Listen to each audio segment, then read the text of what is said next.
I will. I know we're all very, very, very ready for break, so I will do my best this morning to make this as entertaining as possible. I don't know how entertaining it will actually be, but I will do my best. So I had asked you guys to read for today de Tocqueville and Andrew Jackson, and I'll talk briefly about Andrew Jackson, and then I want to get into de Tocqueville and talk about his various ideas, because de Tocqueville is one of those figures for us who's really very important. I mean, a lot of the people we've talked about, we've kind of just, okay, this is someone you need to know, and we move on. De Tocqueville's really critical. He's one of the main figures. In fact, I would say of all the people we talk about in this third of the class, there's probably nobody more learned or interesting than de Tocqueville is. So we need to take his writings very seriously. Now, he comes to the United States. He's a Frenchman, and he's a French aristocrat whose parents had barely survived the French Revolution. And so he is not in any way a fan of the French Revolution. And part of what he's writing and trying to explain what America is, he's trying to explain America as something different than what France is. And yet they're both going through a similar kind of phase of history, as is all of the Western world. The whole Western world is starting to become democratic.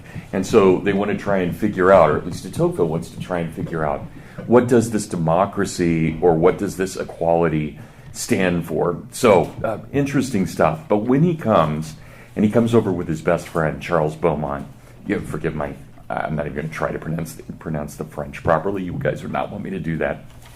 And I don't want to do that. So he comes over with his best friend, and they end up staying here in America for about 16 months. So for a little over a year, about a year and another third of a year. And while they're here, they try to interview everyone possible. In fact, their project, and I brought in, these are the 2 volumes that de Tocqueville produces about his trip to America. And that is an extraordinary accomplishment, what he's able to do in the way that he's able to look at America, think about America, and try and understand what we stand for. But when he comes over in 1830 and 1831, Andrew Jackson is president. And that's going to shape a lot of what de Tocqueville thinks about America. He doesn't like Jackson.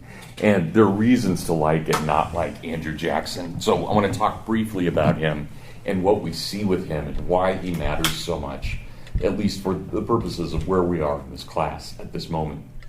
So Andrew Jackson is born in 1767, and he is born into an extremely poor Scotch-Irish family.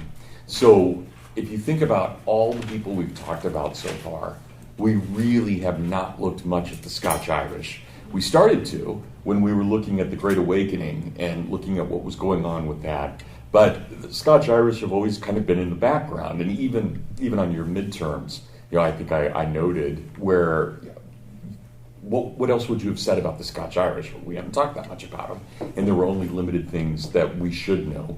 But there are things now that become very important because the Scotch-Irish are starting to come to the fore. And the very fact that they are able to get one of their own elected, Andrew Jackson, as the 7th president of the United States, is really important. So Jackson is born into this very impoverished Scotch-Irish family, and it's not an atypical story. The family comes over just a few years before Andrew Jackson is born. They were a Scottish family that had gone to Ireland and had tried to make their way in Ireland.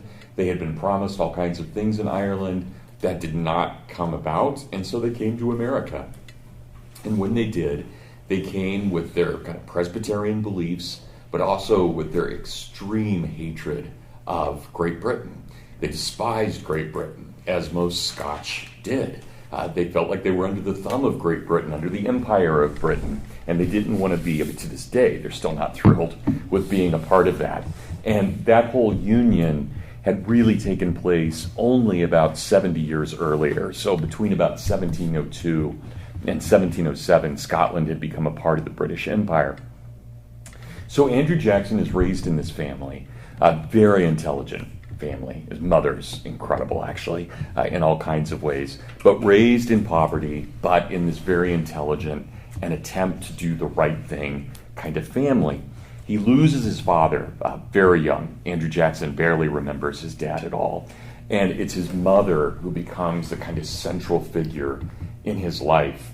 And so when the American Revolution breaks out, Andrew is just a little boy, but as the war keeps going, obviously he keeps getting older, and he finds himself actually fighting on the American side of the revolution starting about age 12. So Jackson is fighting the British. He's serving as a soldier, as a boy soldier, even though he's only 12, in the American Patriot militias, and he's captured by the British. And the British, when they capture him and his brother, so he's only 12, 13 at this point, they really treat them horribly. They put them into a prison, meaning they took over a pub and kind of locked all the prisoners in there and kept them in there in really bad conditions. For a long time, the British weren't actually building prisons, but they were confiscating buildings and making them into prisons. And Andrew Jackson, being Andrew Jackson, mouthed off one day to one of the officers, and the officer took him, he was 13, took him, threw him on the ground, and then stood on his head with his boot, tried to crush Jackson's skull. And then, when he didn't get that taken care of, the soldier took out his sword and started beating Andrew Jackson's head in with the hilt of his sword. So Andrew Jackson, he survived, obviously, but for the rest of his life, you could take 2 adult male fingers and lay them in the crease of Andrew Jackson's skull to make it even with the rest of the forehead. That's how badly damaged Jackson was from this British officer. So when I tell you, and I want you guys to know this, when I tell you Andrew Jackson hates the British, he hates the British, right? There's just no way around this. These guys are as bad as they get. His mother actually negotiates his release from prison and is able to get both boys out of prison, but one of the boys dies almost instantly of sickness, and then the mother catches a sickness as well, and she dies. So at age 13, Andrew's out of prison, British prison, right? POW prison. He's out of prison, but he has no family left, and he's completely on his own, and he has to kind of raise himself. Now, I'm telling you this because I want to give you a sense of what his character is like.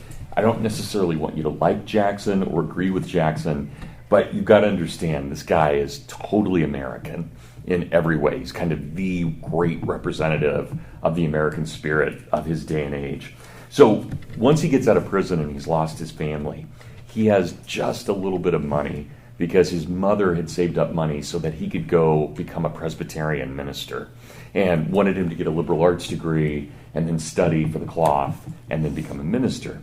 Jackson had absolutely no desire to be a Presbyterian minister despite the fact that he wanted to live up to his mother's wishes. But he did attend a liberal arts academy for a bit, got somewhat of a grounding in Greek and Latin, nothing compared to any of the other presidents of that day, but a little bit of Greek and Latin. But he decides that what he really wants to do is practice law. This is what any upstanding young man trying to make his way in the world will do. And his mother had given him a piece of advice before she died, very, very Scotch-Irish. She said to him, "Andrew, no man will ever find comfort or resolution in a court of law. All resolution must take place before going to court." Now, that's coded language for you need to kill the guy who's offended you. Right? That is exactly what she's saying. You need to challenge someone to a duel before you actually go into a court of law, because you'll never get satisfaction in a court of law. And Andrew Jackson, and I would assume that you all at least know this about him, if you haven't studied much else about him, Andrew Jackson was the most famous or infamous dueler of his day. He dueled all kinds of people, but there were also very strict rules about dueling. So dueling meant that you would try to satisfy your honor outside of court, and it could be done with a variety of weapons. Remember, these guys are Scotch-Irish, and one thing that I told you about the Scotch-Irish is how crazily violent they are with knives. I mean, you give a Scotch-Irish a weapon, and you're going to have a battle. And so any kind of weapon could be used, and you could use sword, you could use knife, you could use gun. And the rules were always that you never challenged an inferior or a superior to a duel. When you dueled, it always had to be with an equal. And so once Jackson has made his reputation, and he's pretty much made it by the time he's about 20. But once he's made his reputation and he's considered upper class, if someone lower class tried to duel him, Jackson would either simply ignore him, or if he felt that the person was worthy of some respect, he would go beat him with his cane. Right? This is not politically correct culture of 2020. Right? This is the culture of 1800, and it was to show it would have been a boy from his perspective. It was to show the boy that yes, you're worthy of something, but you're not worthy of a duel. It would have been a much greater insult if you had just ignored the person entirely. But otherwise, Jackson would take his cane and cane the kid for trying to challenge him. But and I'll give you a sense of how complicated these duels are. So, Andrew Jackson got into an argument one day with the governor of Tennessee. They were good friends, but Andrew Jackson came out of the courthouse, and there was the governor surrounded by a bunch of people, and the people were kind of demanding certain things of the governor, and Andrew Jackson thought this was legitimate. The governor needed to answer these questions, and he wouldn't. And as he was trying to evade the questions, Jackson yelled out over the crowd, well, you're obviously a coward. If you were a real man, you would answer. Whether the crowd agrees with you or not, you'd give an answer. And the governor's deeply offended by this. And so they start the process of a duel. And it doesn't take place right then. What has to happen is they have to write out formal invitations to each other in order to have a duel. Dear sir, I challenge you to a duel. And the person responds and says, because we are of the same socioeconomic status and the same class, I accept your challenge for a duel. I propose that we duel with longsword or firearm or whatever it may be. And then the response says, okay, I agree. My second, and so you always have a second. So if I'm going into battle against Apollo, I may pick Devon as my second. And Apollo may pick Camden as his second. I mean, yes, I'm obviously ignoring the women in this room because this is a very male thing. And this would be so that if I go into battle and I fall, when I'm going against Apollo, Devon could stand up in my place. And that would be his job to continue the battle. And if Apollo falls, then Camden is there. He's the second. And this is a way of saving honor. So Jackson and the governor go back and forth for about 3 weeks, trying to figure out weapon and time and place. And Jackson gets so frustrated that he puts an ad in the newspaper in which he says, look, Governor Sevier is just totally ignoring me.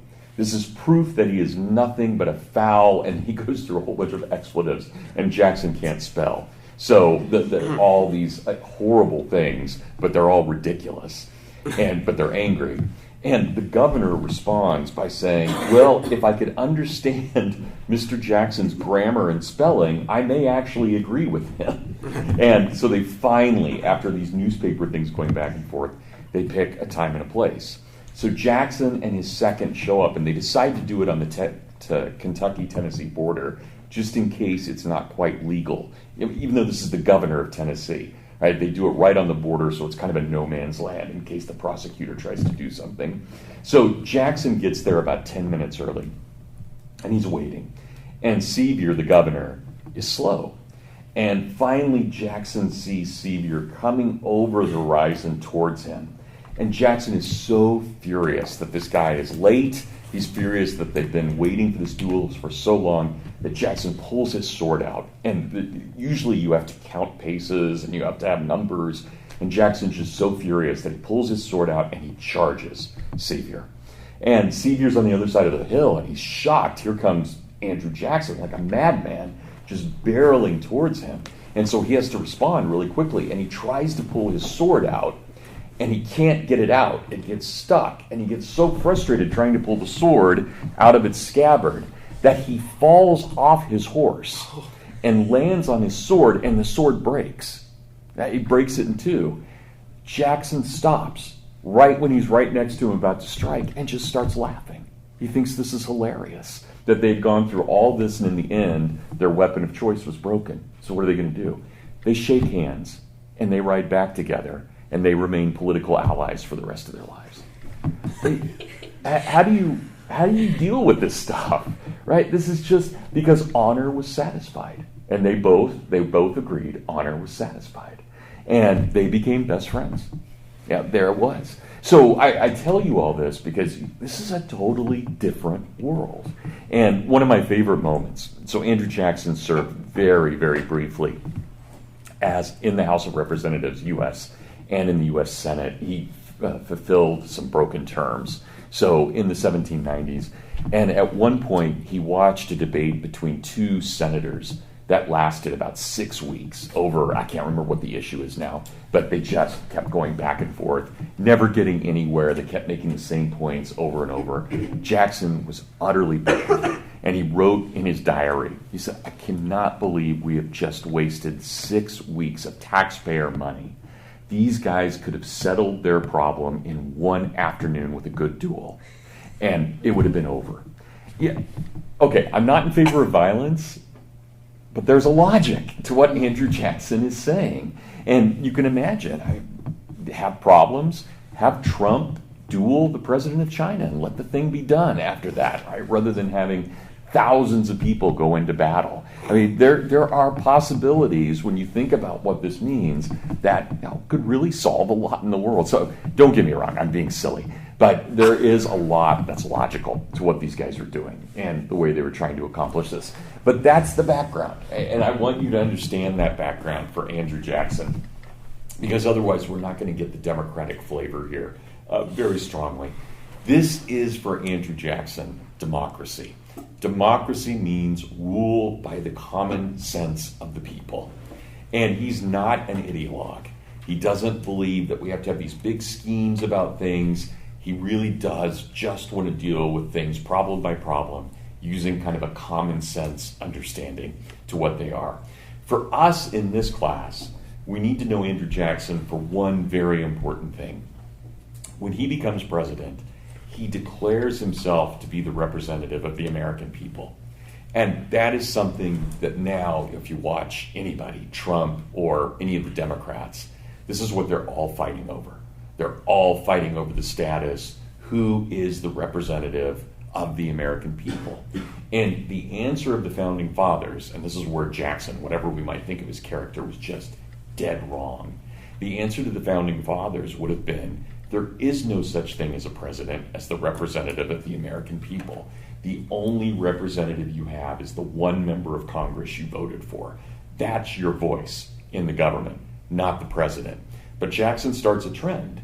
And that trend is every American president wants to proclaim themselves to be the embodiment of the American people. And that is a huge shift in the culture of our Constitution as it develops, because the executive power is now being given really immense weight. It's not going to be used very often. In the 19th century, we only have two really strong presidents. We have Andrew Jackson and Abraham Lincoln. Other than that, the norm of the presidency remains very, very weak throughout all of the 19th century, and Congress remains superior. But there's still that image there that lasts, so that when you get to someone like Woodrow Wilson or Teddy Roosevelt, I should have reversed that, when you get to Teddy Roosevelt or Woodrow Wilson in the 20th century, they very much harken back to both Jackson and Lincoln as their models. And with the exception of really only Harding and Coolidge, a little bit Eisenhower and a little bit Ronald Reagan, with only those exceptions in the 20th century, all presidents have proclaimed themselves to be the embodiment of the American people. So the trend begins with Andrew Jackson, and that's a deadly trend. There's no question about that. It's going to create certain distortions in our constitutionality. Now, we could also put a kind of nicer side to that and say, well, look, all Andrew Jackson was really doing was making the presidency equal to the Supreme Court and the Congress, whereas at the time the presidency was seen as a lesser office. That's a viable argument to make. But regardless, whatever Jackson's intention was, it did unleash what we would consider to be a monarchical presidency. So this is where we get into the very first party system. There are no parties, there are no political parties prior to 1827. But starting in 1827, so I realized even your textbook, and I disagree with it, but even your textbook will list Washington as a Federalist. and Adams is a Federalist, and Jefferson is a Democratic Republican. Those are just convenient labels. There were no such things as a Federalist Party or an anti-Federalist Party or a Democratic Party or a Republican Party. That's purely for convenience that people say that. It's not until 1827 that the Democratic Party, the one that we know today, the exact same one institutionally, the one that we're now left with, three candidates? Biden and Sanders and Tulsi Gabbard, right? Those are the three left. And so that's where we're at now. That party starts in 1827. And I'll talk just a little bit more about that in a second, but just keep that in mind. 1827, we've got this democratic moment. Around 1832 or 33, we don't know exactly when, an opposition party arises. And that party will be called the Whig Party. And so they take the name Whig somewhat as a joke. The argument of the Whig Party is that they hate Andrew Jackson. And so they take the name Whig because Whig was the British word for hating the king. So this is why they take the word Whig. They're pretending that the president, Andrew Jackson, is acting as a monarch, so they are the anti-monarchical party. Does that make sense for everyone? Now, this party won't last. The Whig Party will only last until roughly about 1856, and then it almost completely dissolves, but not entirely. When Abraham Lincoln takes the oath of office to become president of the United States, we always identify him with the Republican Party, but he was actually still registered as a Whig at that point. He had not taken the step to join the Republican Party, even though the Republicans elect him. So he enters the White House as a Whig and becomes a Republican during his presidency. So just keep that in mind. And it's not a straight shot. You can't, even though we can trace the Democratic Party back to here, you can't trace the Republican Party to the Whig Party. It doesn't work that way. The Republican Party, when it's formed in 1854, is truly a third party. And it will take some things from the Whigs, like Abraham Lincoln, but it also will take just as much from the Democrats as well. So we'll get to that later, but I do want you to understand that. But the Democrats from the very beginning, and this is what I want you to know about the Democratic Party, the Democrats from the very beginning were always a party of interest, never of ideas. So the Democratic Party was not founded to be a party of ideas. So you can't identify the Democrats with anything like free trade or, there's some certain things that they tend to have in common, but they don't have an ideology. Instead, they see themselves, and this is the first political party, they see themselves as a collection of varied interests. So what the Democratic Party tries to do when it's founded in 1827, it tries to coalesce to create an alliance between New York bankers, which will provide funding, what we now call Wall Street. So it's an attempt to get New York bankers to provide funding to Southern plantation owners who will kind of create the ideas of the Democratic Party with the backing and support of Western farmers. So that's the coalition at the beginning. New York bankers, Southern plantation owners, small Western farmers. Now, they're not always able to keep that coalition together, but that's what it's about. So very importantly, the first political party we have is not about ideas. It's about interest in helping one another. Does that, everybody clear on that? So that's really important. I think for a lot of us, especially at places like Hillsdale, we want to think of the parties as these places where you can have deep debates about political philosophy, and it is rarely worked that way. We've always had some candidates who will show up who want to talk philosophy. Interestingly enough, even though I'm adamantly opposed to his philosophy, at least Bernie Sanders has a philosophy, right, that you can actually tackle and challenge. I don't think it's a good one, but he has one. But that's really rare among politicians to have that. Reagan had one, Bernie Sanders had one, John F. Kennedy had one, but it's rare. It's really rare within parties to have that. Generally, the parties are based on who can you get to back you. If we back them, they'll back us. And political parties don't really have a glorious history in this country, not very often, at least. Okay, so any questions about Jackson or the Democratic Party? At least give you a sense of what they're doing. So what I want to do, please. Thank you. You mentioned that Jackson kind of really took the executive power and just kind of threw ran it with it. path of like bolstering itself. Like, you think that kind of stems from just his character of zeal, or where do you think that comes from? It's a great question, and absolutely. So Jackson, he had been, as I mentioned, he'd been both in the House and the Senate. He had also served as a judge in Tennessee, and he hated those offices. But when he got elected to be the general of the Tennessee militia, an executive office, he loved it. And he just loved executive power. It didn't matter whether it was over his militia or in the U.S. Army or as the president. That's really what his character was based on. It was based on this kind of leadership. So when he got that, he just ran like mad with it. Now, I will say this, and I've had a chance to do some academic work on Jackson. I've never met anyone personally in my research as violent as Jackson is. I mean, this guy was just all about death and but I've also never met anyone as honest. He was he's not the kind of guy who would shoot you in the back. He would shoot you, but he would give you fair warning first. Yeah, and I think that fits. So yeah, your question's an excellent one, because I think it really fits his character as president. Basically, he brings that drive, that idea of I'm a leader to the presidency, and he uses that to really run circles around both the Supreme Court and Congress at the time. So there are a number of times the Supreme Court rules against Jackson. He just ignores them. Yeah, and that, in a sense, constitutionally, he has the right to do so. There's nothing that says the president must follow the ruling of the Supreme Court, but it definitely makes life easier when at least somebody can negotiate and make things, put things in charge. For the last 2 years of Jackson's presidency, the Senate has banned any communication with him. I mean, we think things are bad now with Trump and the House. I mean, they literally went 2 years sitting next to each other, where the president could not talk to the Senate and the Senate did not talk to the president. They banned each other. So we had a government for 2 years. There's no conversation at all. They hated each other that much.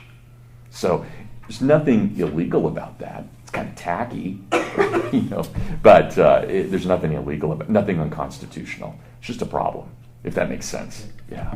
So good. Yeah, Devin. Yes, sir. So on page 291 from the Reader, it's from Jackson's message, that first paragraph, he's kind of commenting on the relationship between the states and the federal government, right, leaning much more towards the states' rights, sovereignty side on the commentary.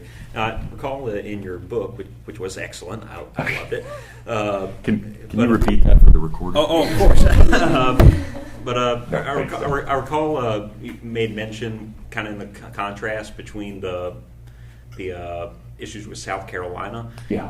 He's coming down very strongly on the side of the national government, and I think the way you worded it was that I like the idea of a decentralized system within a nationalistic union. Does he at any point anywhere else provide a commentary about his understanding of the relationship within the union the way Webster or Calhoun did at any point? No, he ends up, and that's a great question, Devin, and thanks for the nice words. It does mean a lot.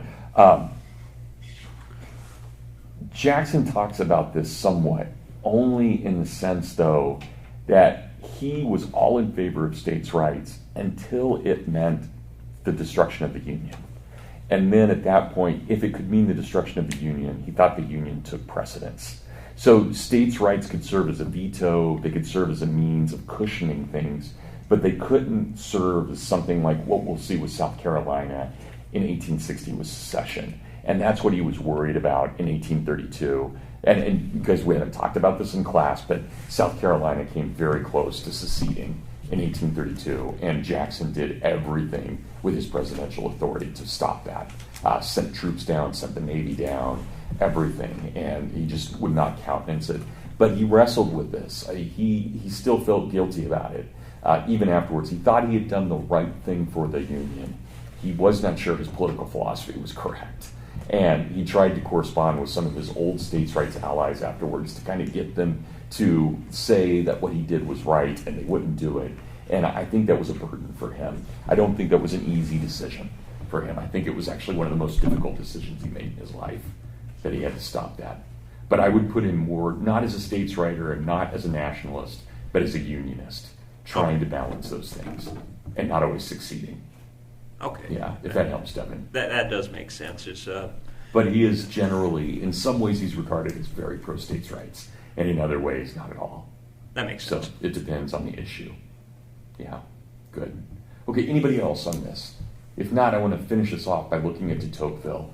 So we probably won't get all that far, but let me tell you about de Tocqueville and his background. So as I mentioned about 30 minutes ago, Alexis de Tocqueville, when he came over to America, came over for about 16 months. Now, he's a Frenchman, he's an aristocrat, and he's a Roman Catholic. And you have to know those three things, because it means that as a French aristocratic Roman Catholic, he is nothing like the Americans he's meeting. He's meeting democratic Protestant Americans. And that matters, because it gives de Tocqueville a certain objectivity that he wouldn't have had he been a Protestant or had he been English. So that being French and being Catholic and aristocratic gives him an interesting view. Now, he is really young when he comes over, and I say that he's barely older than you guys. He's about 25 when he comes over to America. And you can imagine writing something like this at your age. That's incredible to think about what he was able to accomplish. And this is his greatest work of his life. He writes, he never stops writing after this. But this 2-volume work is really his masterpiece. And it all comes from someone who's just a little bit older than you, who's observing everything that he can. And what he does when he comes to America, it's quite unusual. No one had ever done this before. Now, you can't even imagine writing a book without doing this. But he just interviews everyone. If he meets a slave, he interviews the slave. If he meets the Indians, he interviews the Indians. If he meets just white, normal people, he interviews them. If he meets white elites, he interviews them. He even got to interview, and I've actually sat in the same chair, and I've sat next to the same fireplace. He got to interview the last of the founding fathers, a guy by the name of Charles Carroll of Carrollton. And Carroll was the last to die. He died at age 95 in 1832.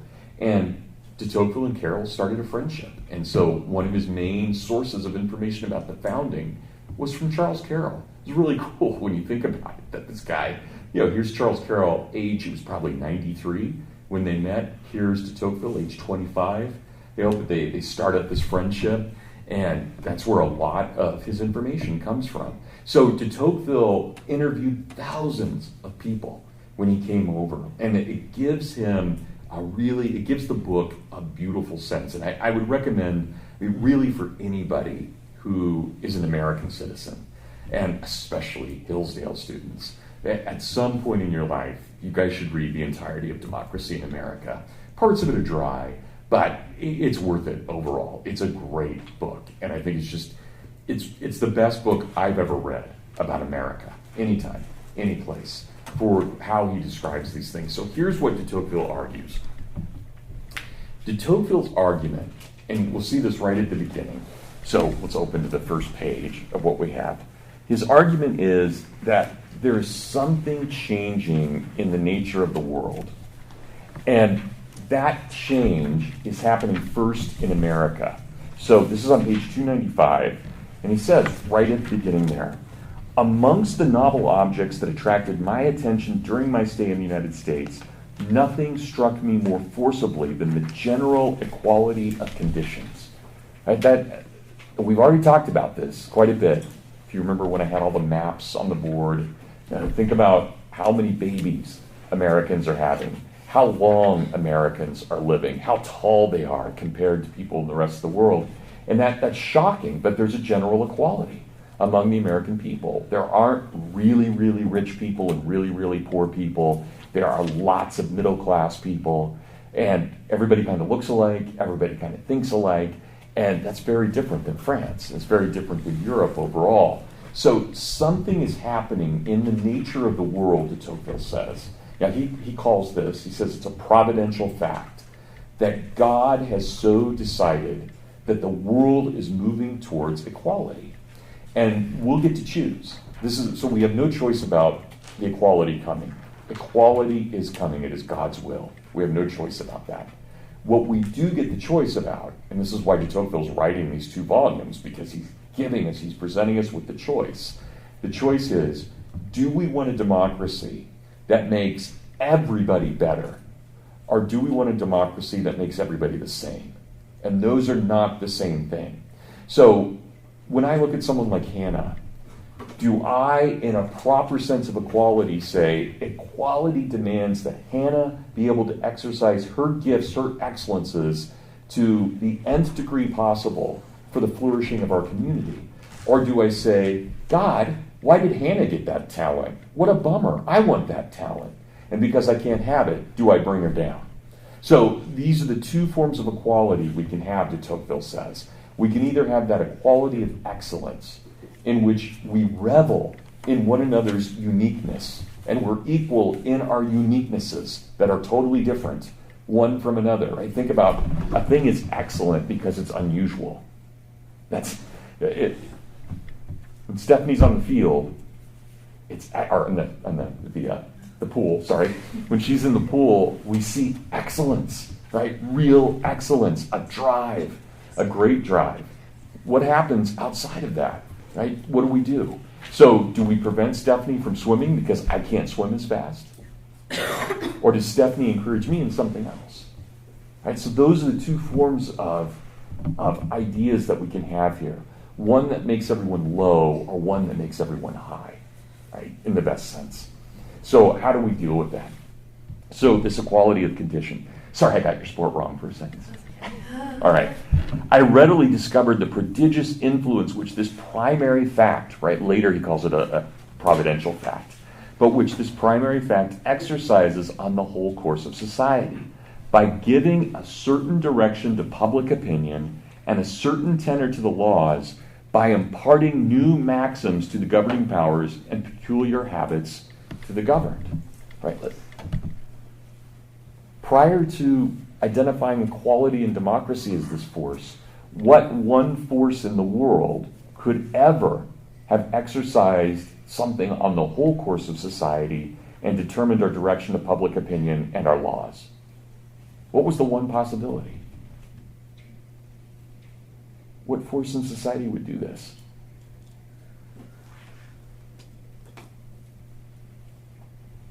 Guys think? I know you're on spring break, but 10 more minutes. Wouldn't we say religion would be the only force that could do all of that? And this is part of what de Tocqueville's getting at. Democracy is becoming a substitute for religion in a way that republicanism never could have. Republicanism is simply too insular. It looks in on itself too much. But democracy has this different character. It's not like monarchy or aristocracy. It's not like republicanism. There's something unique to democracy that gives it an almost religious fervor. It claims to have the kind of same space as Christianity traditionally has had. So he says, I speedily perceive, right, we're at the top of 296, I speedily perceive that the influence of this fact extends far beyond the political character and the laws of the country, that it has no less empire over civil laws than over government, over civil society than over government. It creates opinions, it engenders sentiments, it suggests the ordinary practices of life, it modifies whatever it does not produce. Again, prior to democracy, only religion could have done this. So democracy is taking on the form of a new religion. And that, de Tocqueville says, this is a fact. It's also kind of scary. How is it that this political form of governance is becoming something that can seep into every aspect of life? A republic would never demand every aspect of your life. It would demand only a part of your life for the common good. The rest is your private business. Democracy, for some reason, tends to say there is no private business. Whatever your private business is for the public and for public consumption. And that is worrisome to de Tocqueville. So don't ever think that his democracy in America is nothing but a celebration of America. It's not. It is a relatively objective look at this new force coming into America, but with both the good and the bad. How do we figure out what this thing is? So the more advanced in the study of American society, the more I perceive that the equality of conditions is the fundamental fact from which all others seem to be derived. And the central point of all my observations were constantly here terminated. I then turned my thoughts to our own hemisphere, where I imagined that I discerned something analogous to the spectacle which the New World presented to me. I observed that the equality of conditions is daily progressing towards those extreme limits which it seems to have reached in the United States, and that the democracy which governs the American communities appears to be rapidly rising into power into Europe. But it's going to be second, always. America's leading the way. And the way that America goes will shape the way that the old world goes. So it's not enough that we know that God is bringing in democracy. And it's not enough to know that we have the power to make the choice of a good democracy or a bad democracy.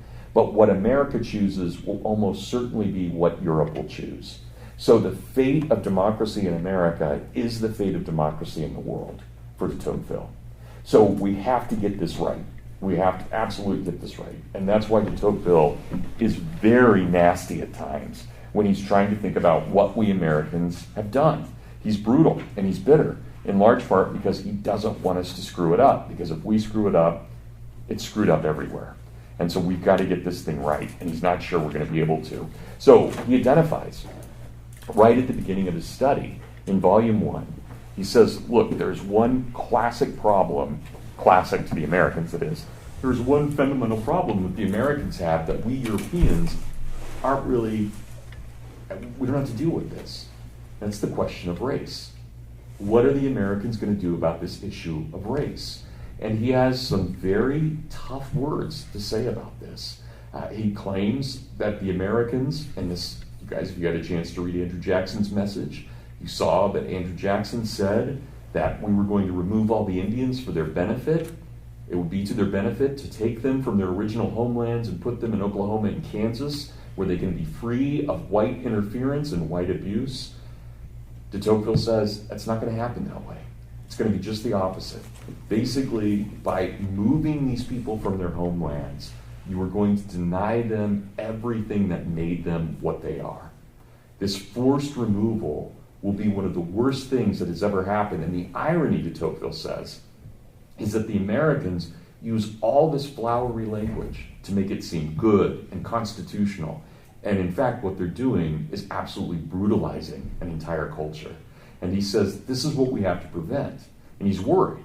If you whites in America want to figure out what your future is, just look to what you're allowing to be done to the American Indian. If it can be done to them, it can be done to you. And therefore, this is your possible future. And he is deeply on the side of the American Indian, and where he says, these people should have been left alone, they should have been protected, they should have been allowed to develop at their own pace in their own homeland. But by removing them, we're doing everything wrong. And imagine, let's just say what's going to happen. We take all of these Choctaw Indians from Mississippi, and we forcibly remove them to Oklahoma. And what are they going to do? What's the environment in Mississippi like? Anything like Oklahoma? The soil, anything alike? The climate?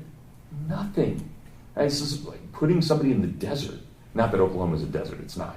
But it would be the equivalent. Coming from a hot, humid homeland with a 10-month growing season to a place that's got maybe 4 to 5 month growing season at best. You have to deal with tornadoes, and obviously there can be tornadoes in the south, but not to the extent you see them in Oklahoma or Kansas. And then what are the Indians who already live there? What are the Comanches going to say when they see all these Choctaws show up on their homeland?